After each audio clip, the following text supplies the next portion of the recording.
Good afternoon, everyone. It's an honor to be here with so many dedicated professionals working to protect our state and local governments, our schools, and the citizens who rely on these institutions.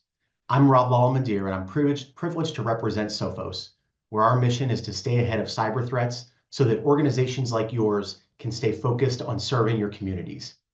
Today, I want to talk through something that has dominated cybersecurity headlines, overwhelmed IT departments, and disrupted vital services, and that's ransomware. The evolution of this threat over the past few years has been staggering, and its impact on government and education institutions has been especially severe.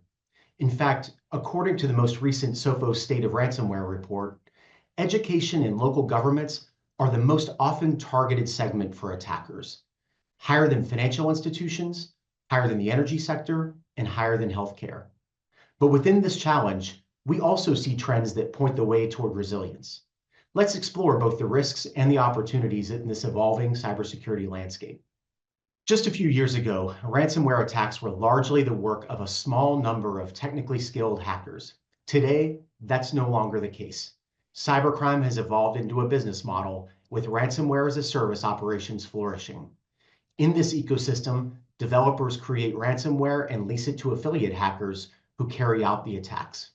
This has dramatically lowered the barrier to entry, meaning that even low-skilled criminals can launch sophisticated cyber attacks against state and local governments and schools. The trends we're seeing are sobering. Ransomware attacks against the public sector surged in the last few years, with municipalities and school districts becoming prime targets due to their reliance on legacy systems, limited cybersecurity budgets, and the high value of their data. The Sophos report also highlights that ransomware actors successfully encrypted data in over 77% of attacks on education, well above the global average. Cybercriminals know that public services cannot afford prolonged downtime, which increases the pressure to pay these ransoms. And unfortunately, many do. Adding to this challenge is the increased role of nation-state actors in ransomware operations.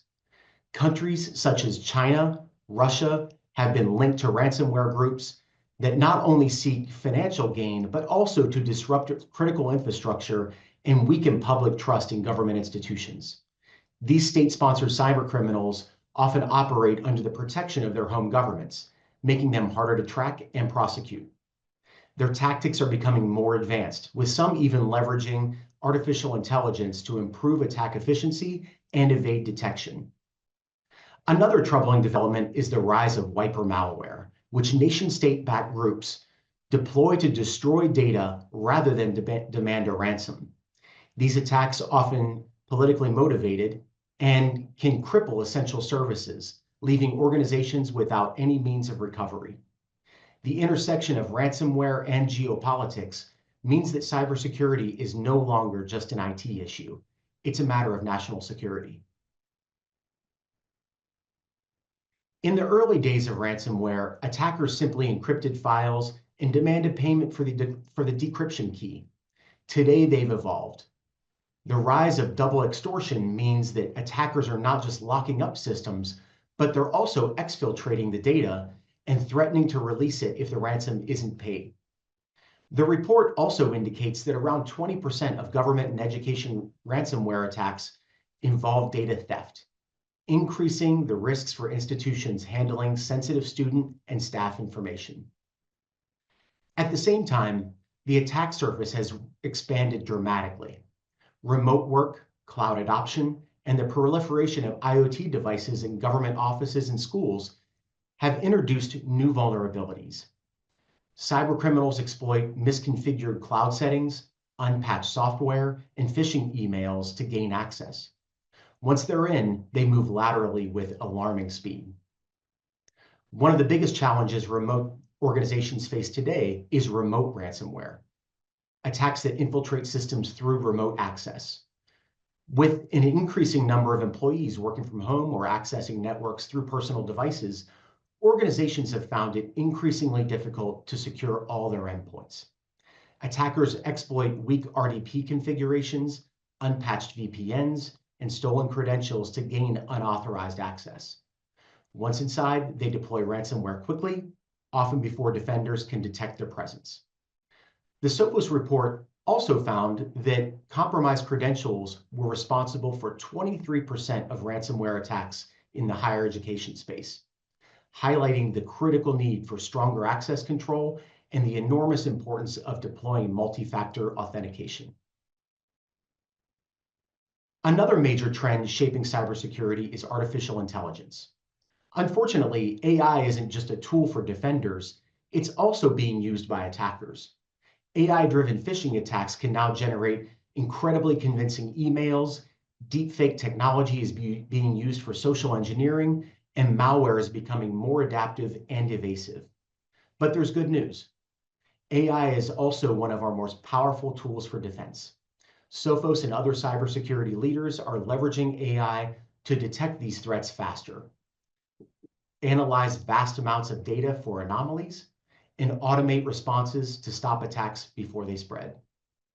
AI-powered detection and response solutions are helping organizations stay ahead, identifying threats in real time and cutting down on the response times. So how do we fight back? One of the most important strategies is embracing a zero-trust architecture, assuming that every user, every device, and every application could be compromised, and verifying everything before granting access. Many state and local governments are moving in this direction, but full implementation takes time and resources. Equally critical is cyber hygiene, getting the basics right. This means enforcing multi-factor authentication, applying patches promptly, segmenting your networks, and keeping your staff trained up on phishing tactics. The Sophos report found that over 40% of ransomware attacks were caused by exploited vulnerabilities, highlighting the importance of timely patch management. Cybercriminals are opportunists. They go after the easiest targets. Keeping your environment just a little bit harder to penetrate can often mean the difference between being a victim and staying secure. Let's also remember, cybersecurity is a team sport. No single organization can tackle the ransomware crisis alone. Public-private partnerships, intelligence sharing, and collaborative defense strategies are essential. Great organizations like CISA at DHS, the MSISAC, and vendors like Sophos are all working together to equip state and local governments with the knowledge, tools, and resources they need to fight back. If there's one takeaway from today, let it be this: ransomware is not inevitable. We have the tools, the intelligence, and the strategies to defend our institutions, but it requires vigilance, investment, and most importantly, collaboration. Cybersecurity isn't just about protecting systems. It's about safeguarding the trust that communities place in their governments and schools. Every attack that we prevent means uninterrupted services, protected identities, and safe learning environments. At Sophos, we are committed to standing with you in this fight. Let's continue to learn together, adapting to new threats, and building a more resilient future. Thank you for your time, thank you for your dedication, and thank you for your commitment to keeping our nation safe.